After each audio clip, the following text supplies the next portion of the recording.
DD किसान, बदलते भारत की शान।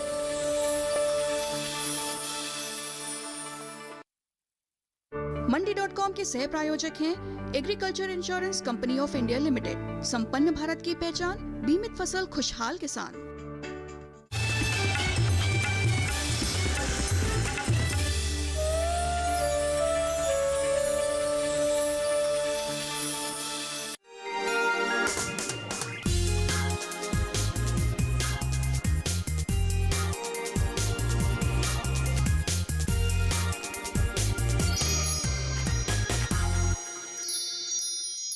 नमस्कार, मंडी.com में आपका स्वागत है। मैं हूं भुवन भास्कर। मंडी.com में वैसे तो हर हफ्ते हम खेती किसानी की बात करते ही हैं। आज भी हम ये बातचीत करेंगे, लेकिन आज की हमारी बातचीत जो है वो एक खास प्रदेश, एक खास राज्य की खेती पर केंद्रित है ज्यादातर। हालांकि उसके बहाने हम बात करेंगे खेती के कुछ बड़े प्रश्नों की, खेती से जुड़े कुछ बड़े सवालों की। आज की बातचीत हमारी है पंजाब से जुड़ी, और जब हम पंजाब की बात करते हैं, पंजाब की खेती की बात करते हैं, तो आमतौर पे हमारे जहन में जो बात आती है वो होती है उत्पादकता की, वो होती है हरित क्रांति में जिस तरह पंजाब ने पूरे देश का नेतृत्व किया और जिस तरह आज भी एक तरह से बहुत सारे फसलों की खेती में नेतृत्व कर रहा है उसकी। लेकिन इसके साथ ही एक और सवाल पिछले कुछ महीनों या सालों में लगातार उठता रहा है जब पंजाब की खेती की बात होती है, और वो सवाल है पंजाब की मिट्टी के क्षरण का। वो सवाल है पंजाब के भूजल, जो खत्म होता भूजल है उसका, और उसके परिणाम स्वरूप जो मुश्किलें पंजाब के किसानों पर आ रही हैं उसकी बात होती रही है। और उसके समाधान के लिए भी कई सारी समितियां, कमिटीज बनी हैं और उन सब ने अपने अपने सुझाव भी दिए हैं। तो यानी हमारे सामने जो समस्या भी है और उसका समाधान भी है। इसी समस्या और समाधान के साथ एक संस्था है जो पंजाब में लगातार काम कर रही है, और उस संस्था का परिचय हमारे आज के जो मेहमान हैं हम उन्हीं से ले लेंगे। आपका हम सीधे परिचय उन मेहमान से हमारे करा देते हैं। हमारे साथ उमेंद्र दत्त जी इस समय मौजूद हैं इस चर्चा में, जो कि खेती विरासत बचाओ एक जो संस्था है उसके एक शीर्ष पदाधिकारी के तौर पे हमारे साथ आज जुड़े हैं, और जो हमसे बातचीत करेंगे पंजाब की खेती के बारे में, समस्याओं के बारे में, और उसी के बहाने जो मैंने कहा था कि खेती के जो बड़े सवाल हैं उनके बारे में। उमेंद्र दत्त जी, बहुत बहुत स्वागत है आपका। जी धन्यवाद, बहुत बहुत धन्यवाद उमेंद्र जी, मुझे अवसर दिया। उमेंद्र जी, मैं बहुत संक्षेप में आपसे थोड़ा जानना चाहूंगा। जिन समस्याओं की और समाधानों की मैं बात कर रहा था अभी आपने सब सुना। उस संदर्भ में मैं अगर आपसे पूछूं तो खेती विरासत बचाओ में मूलतः आप क्या कर रहे हैं? पंजाब की जमीन, पंजाब के पर्यावरण और पंजाब की खेती से जुड़ा कौन कौन से मुद्दे ऐसे हैं जो आपके लिए महत्वपूर्ण हैं, जिन पर आप काम कर रहे हैं? जी, खेती विरासत मिशन, ये हमारी संस्था का नाम है। और मूलतः हम जैविक कृषि और उसी से जो पूरी का पूरा विस्तार है उसका, विभिन्न फसलों में जैविक कृषि को लेके जाना, जैविक कृषि के उत्पादों का मंडीकरण, किसानों का प्रशिक्षण, मूलतः हम ये काम करते हैं। अगर मैं इसको दूसरे भाषा में कहूँ तो ये ecological agriculture, environmental and holistic health, ये हमारे काम का एक पूरे का पूरा दायरा है। जी, बात ये है कि पंजाब में तो खेती बड़ी अच्छी है, बड़ी अच्छी थी, लेकिन पिछले 20 वर्षों में पंजाब की कृषि पे जो दबाव आना शुरू हुआ, जो हमने बहुत ज्यादा कीटनाशकों का प्रयोग किया, बहुत ज्यादा पानी का दोहन किया और अत्यधिक खाद डालनी शुरू की, रासायनिक उर्वरक डालने शुरू की, तो उसका असर पंजाब की कृषि की उत्पादकता पर, जिसको भूमि का स्वास्थ्य कहें, सॉइल हेल्थ, उस पर आया, लोगों के स्वास्थ्य पर भी आया। और पंजाब पूरे का पूरा मैं आपसे एक सवाल बीच में रोक के पूछ रहा हूँ कि जब जैविक खेती की हम बात कर रहे हैं, आपने कहा निश्चित तौर पे जो इकोलॉजी है, जो पर्यावरण, मिट्टी, सबको बचाने का प्रयास आपका है। आपने कहा कि आप जैविक खेती को एक तरह से उसको विस्तार दे रहे हैं। इसमें मुश्किलें भी आती होंगी आपको, क्योंकि जब पंजाब में आप खुद कह रहे हैं कि बहुत सारे खाद और पेस्टिसाइड का प्रयोग हुआ है, ऐसे में जब जैविक खेती पर आप शिफ्ट कराते हैं किसानों को, तो जो शुरुआती मुश्किलें आती हैं उनके बारे में थोड़ा बताइए। क्या शुरुआती मुश्किलें आती हैं, उसका समाधान कैसे करते हैं? नहीं, मुश्किलें तो शुरुआती भी आती हैं और शायद आखिर तक आती रहती हैं। शुरुआती मुश्किलें, आपका अच्छी वाजिब सवाल है, ज्यादा आती हैं, क्योंकि एक बार किसान को आदत पड़ी होती है, जैसे खरपतवारों को नियंत्रण करना है, कीटों को नियंत्रण करना है, तो वो पेस्टिसाइड का या हर्बिसाइड का, वीडीसाइड का इस्तेमाल करना बड़ा आसान है, बड़ा सरल है, बड़ी जल्दी हो जाता है। लेकिन इसमें तो खरपतवारों के लिए तो आप सब कुछ जो है हाथ से करना पड़ेगा, मैनुअल वीडिंग है और कुछ चारा ही नहीं है। या उसमें हम थोड़ा सा मल्चिंग करवाते हैं, उससे भी वो वीड्स नहीं होते, पर वो सभी लेबर इंटेंसिव चीजें हैं। दूसरा जो यह है कि जो पेस्टिसाइड्स हैं उनका इस्तेमाल आमतौर पर किया जाता है कीटों को, इंसेक्ट्स को कंट्रोल करने के लिए।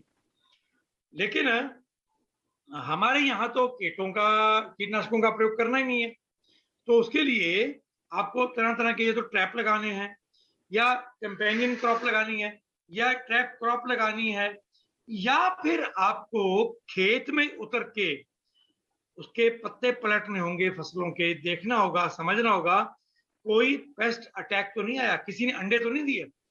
तो किसान का लाइव कांटेक्ट बनाना पड़ता है फसल के साथ, खेत के साथ।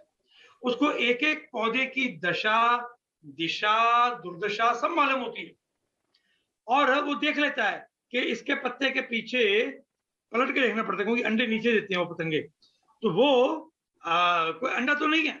जबकि जो रासायनिक खेती वाला है वो एक बार चला गया, उसको दिक्कत नहीं आती। जी। लेकिन जो आप ये पूरी प्रक्रिया बता रहे हैं, उसमें पंजाब की खेती के बारे में जितना कुछ मैंने सुना समझा है, वहां पे लेबर का इस्तेमाल बहुत ज्यादा होता है, और क्योंकि खेतों की जोत बहुत बड़ी है, इसलिए आमतौर पे ऐसा होता है कि खेती, जैसे बाकी बहुत सारे राज्यों में जो खेत का मालिक होता है वो खुद ही खेती में बहुत ज्यादा इन्वॉल्व होता है, लेकिन पंजाब में ज्यादातर लोग खेतों को लेबर के माध्यम से ही अपना काम कराते हैं। ऐसे में ये पद्धति जो है, जो आप बता रहे हैं, जिसमें कि खेतों के मालिक का खेत से और पौधों से पूरी तरह से जुड़ा होना बहुत जरूरी है, कितना सफल हुआ है? हाँ, ये आपने बहुत अच्छा सवाल किया। ये हमारी सबसे बड़ी चुनौती है पंजाब में। मैं अगर कहूँ तो हमारे कई किसानों ने पहले उत्साह में जैविक कृषि शुरू की पंजाब में, उनमें से कुछ ने छोड़ी भी होगी, पर एक अच्छी खासी गिनती ऐसे किसानों की है कि जिन्होंने 20 एकड़ शुरू की तो कम करके वो फिर 5 एकड़ पे आ गए, 2-4 एकड़ पे आ गए। वो लेबर के कारण वो एक दिक्कत है। पर मुझे लगता है कि जहर खा के या जहर खिला के मरने और मारने से तो अच्छा है लेबर को जोड़ लिया जाए, उसका प्रबंधन किया जाए और लोगों को जिंदगी बांटी जाए, समाज को स्वास्थ्य दिया जाए। तो वो एक पूरा का पूरा, जिसको कहना चाहिए पूरा पैराडाइम, पूरा अलग ही प्रतिमान है। उस प्रतिमान में अगर आपको जीना है, उस कठिनाई को तो सामना करना पड़ेगा। यानी कुल मिला के ये संसाधनों से ज्यादा बड़ी चुनौती एक माइंडसेट की है, जो किसान की मानसिकता को बदलने की। ये माइंडसेट का मुद्दा है, ये फिलॉसफी का मुद्दा है, और इन्वायरमेंटल साइकोलॉजी का मुद्दा है, ये मनोविज्ञान का मुद्दा है। जी उमेंद्र दत्त जी, हमारी ये चर्चा हम जारी रखेंगे, लेकिन फिलहाल वक्त हो गया है एक छोटे से ब्रेक का। ब्रेक के बाद हम लौटेंगे। बने रहिए, देखते रहिए मंडी रोड।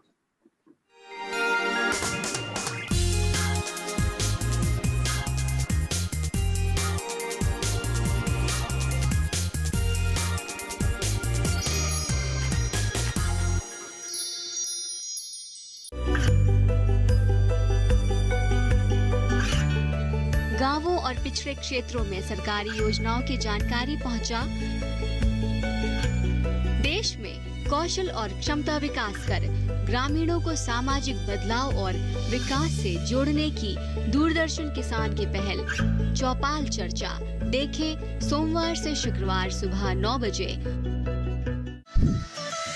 खुशहाल होंगे खेत, पशु रहेंगे स्वस्थ, सरकारी स्कीम का होगा लाभ, जब एक्सपर्ट्स का मिलेगा साथ, आपके सवाल, विशेषज्ञों के जवाब, सिर्फ एक फोन कॉल की दूरी पर।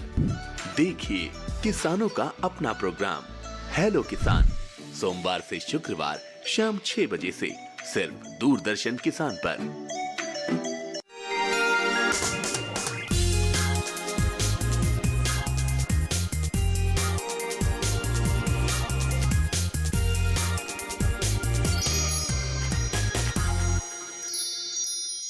एक बार फिर स्वागत है आपका मंडी.com में। हम बात कर रहे हैं आज पंजाब में खेती को लेकर चल रहे एक ऐसे आंदोलन की जिसमें खेती के साथ साथ जमीन, पर्यावरण और साथ ही किसानों की जो खेती को लेकर मानसिकता है, यानी जो कहा जाए कि उनकी समझ है, उसको बदलना भी उस अभियान के तहत शामिल है।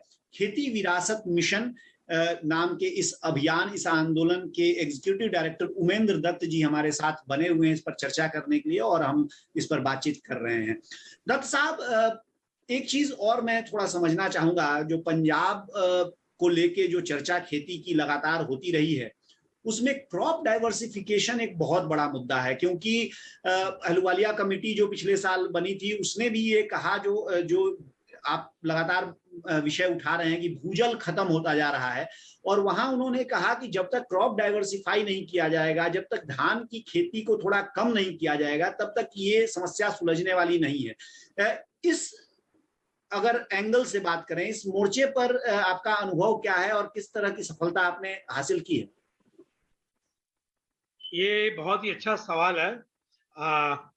मैं ये कहूंगा कि जैविक कृषि में आने वाला हर किसान वो संवेदनशील हो जाता है पूरे पर्यावरण, प्रकृति और प्राकृतिक संसाधनों के प्रति। जैविक कृषि में आने वाला किसान स्वभाव से पानी बचाने लगता है, और हमारे तो बहुत किसानों का है, हमारे तो लगभग 90%, 95% किसान कहते हैं कि वो जब जैविक कृषि में आए तो पानी का प्रयोग उनका कम हुआ। कोई किसान कहता भी है उसका कुछ बढ़ गया होगा या बराबर रहा, पर कम हुआ ज्यादातर लोग कहते हैं, बहुत बड़ी गिनती में। एक बात। दूसरा, ये जो हमारे जैविक कृषि वाले किसान हैं, ये इनकी जमीन पोरस हो जाती है, उसमें वो ज्यादा पानी नीचे उसमें समोने की क्षमता आ जाती है, तो वो बारिश अगर होती है तो पानी जमीन के नीचे जाता है, वो रन ऑफ नहीं होता, पानी बहता नहीं है, और उसके कारण सॉइल एरोजन भी नहीं होता। ये एक बड़ी बात है उसमें। ये जो क्रॉप डाइवर्सिफिकेशन की बात आपने जोड़ी उसमें, तो जो किसान ऑर्गेनिक फार्मिंग करता है वो पानी बचाता है, और जो किसान ऑर्गेनिक फार्मिंग करता है ना जी, वो कम से कम 20 प्रकार की फसल दोनों सीजन में, रबी और खरीफ में मिला के मिनिमम कम से कम 10 फसल वो लेता है। और बहुत किसान ऐसे हैं जिन्होंने धान के अंतर्गत एरिया कम कर दिया या बिल्कुल छोड़ दिया धान उगाना। गेहूं के अंतर्गत भी एरिया कम किया, सरसों बढ़ाया होगा, दालें बढ़ाई होंगी, चने बढ़ाए होंगे, कुछ और चीज बढ़ाई होगी। तो ये कुल मिला के जो है क्रॉप डाइवर्सिफिकेशन, देखिए ऑर्गेनिक फार्मिंग का मतलब ही डाइवर्सिटी बेस्ड एग्रीकल्चर है जी। ऑर्गेनिक फार्मिंग का मतलब ही है बायोडाइवर्सिटी। देखिए जी ऑर्गेनिक फार्मिंग आने से पहले, दत्त साहब, आपने जो काम किया है, यानी मैं पिछले सवाल का ही एक विस्तार कर रहा हूँ, क्रॉप डाइवर्सिफिकेशन की जो मैं बात कर रहा था, आप कह रहे हैं कि वो हो भी रहा है। इसमें मिलेट्स पे काफी काम आपने किया है, ऐसा मैंने देखा। उसके बारे में थोड़ा सा बताइए कि उसमें दो सवाल में, मैं जो सवाल पूछा उसके दो हिस्से हैं। एक तो है मिलेट्स की खेती और दूसरा है मिलेट्स की मार्केटिंग। इन दोनों के लिहाज से क्या क्या हुआ है और आपको कैसे उसको भविष्य की दिशा के तौर पे देख रहे हैं? मैं पहली बात मैंने वो पहले भी पूरी कर लूं। हमारे यहाँ ये था कि जैविक कृषि जब शुरू की उससे पहले ज्यादातर किसान 2 या अधिक से 5 फसलें लेते थे। आज 20, 50 और 100 फसलें लेने वाले भी किसान हैं हमारे पास, जो वर्ष भर में 100 तरह की फसलें लेते हैं। मतलब उसमें कोई फसल तो ऐसी होगी जो इतने थोड़े एरिया में लेते हैं, जो उनके परिवार के लिए पूर्ति करते होंगे, पर उनके खेत में डाइवर्सिटी है। ये एक बड़ी बात, पहली बात। मिलेट्स को हमने री इंट्रोड्यूस किया पंजाब में बहुत बड़े पैमाने पे, और पंजाब में कभी मिलेट्स कोदरा, कंगनी, रागी, कुटकी, स्वांक, हरी कंगनी, ज्वार, बाजरा, रागी, ये सब होते थे। पर पिछले 50 वर्षों में धीरे धीरे सब गायब हो गए, टोटली गायब हो गए। अब दोबारा से इनको हमने लेके आए हैं, दोबारा से इंट्रोड्यूस किया है। तो जब दोबारा से इंट्रोड्यूस किया है तो ये जो हमारे मिलेट्स है पंजाब में, इनमें दिखते हैं, क्योंकि अभी किसान को आदत नहीं है। 50 साल बहुत बड़ा एक अंतराल होता है, किसान की पूरी पीढ़ी बदल गई, भाई पूरी पीढ़ी है जिसने कभी मिलेट्स की खेती की नहीं है, तो उनको जोड़ना वो कठिनाई आती है। वो आ रही हैं और वो हम कर रहे हैं। एक तो मिलेट्स उगा रहे हैं, और दूसरा मिलेट्स उगाने के साथ साथ पंजाब में मिलेट्स की प्रोसेसिंग की यूनिट्स भी लग रहे हैं। अभी 3 यूनिट लगा रहे हैं, क्योंकि मिलेट्स को प्रोसेस करना पड़ता है और प्रोसेस के बिना मिलेट्स इस्तेमाल नहीं किए जा सकते। और तीसरी बात है, मिलेट्स को खाना कैसे है ये सिखाना, ये बहुत जरूरी है। तो मिलेट्स को खाना जो है उसके ऊपर हम तरह तरह के प्रशिक्षण शिविर ले रहे हैं, कुकरी क्लासेस ले रहे हैं, पुस्तकें छाप रहे हैं, और लोग बहुत तरह के विविधतापूर्ण व्यंजन, स्वादिष्ट व्यंजन वो खाएं, बनाएं, वो करें, तो वो काम भी करना पड़ रहा है। सो मिलेट्स में तो किसान को सिखाना कि भैया खेती ऐसे करो, फिर उसकी प्रोसेसिंग करो, और फिर उसको ऐसे खाओ, ये सारा कुछ प्रचार करना पड़ रहा है। जी उमेंद्र दत्त जी, फिलहाल हम लेंगे एक छोटा सा ब्रेक, लेकिन बहुत रोचक चर्चा हमारी हो रही है। आपने कई सारी रोचक जानकारियां दी हैं, कुछ और जानकारियां हम आपसे लेंगे, लेकिन इस छोटे से ब्रेक के बाद।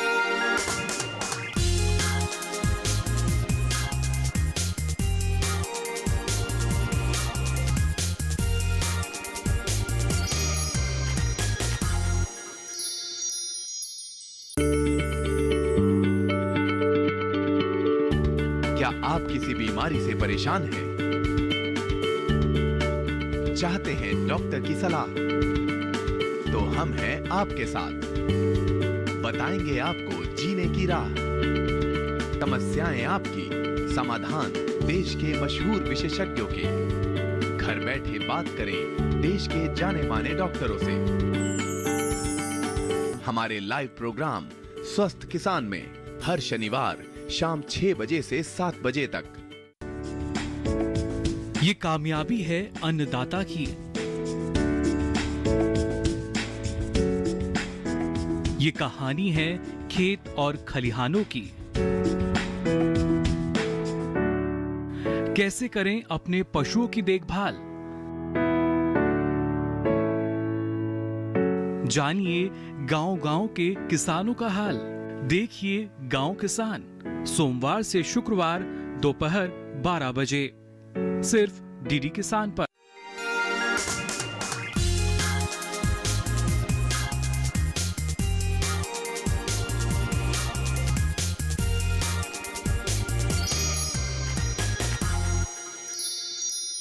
एक बार फिर स्वागत है आपका मंडी.com में। हम बात कर रहे हैं आज पंजाब में चल रहे एक खेती अभियान, यानी जिसका नाम है खेती विरासत मिशन, उसके बारे में। और इस मिशन के तहत लगातार ये कोशिश की जा रही है कि पंजाब के गांवों को जैविक खेती से जोड़ा जाए, जिससे कि पर्यावरण, भूजल और साथ ही मिट्टी का स्वास्थ्य भी बचाया जा सके। हमारे साथ इस मिशन के एग्जीक्यूटिव डायरेक्टर उमेंद्र दत्त जी बने हुए हैं इस चर्चा में।